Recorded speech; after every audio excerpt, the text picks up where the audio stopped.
მეგობრებო, რა არის კომუნიკაცია, რა არის ურთიერთობა? აბა დააპაუზეთ ეს ვიდეო და დაწერეთ კომენტარებში თქვენი აზრით რა არის ურთიერთობა.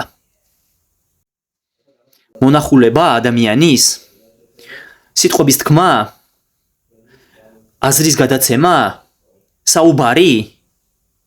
აქედან ერთია სწორი.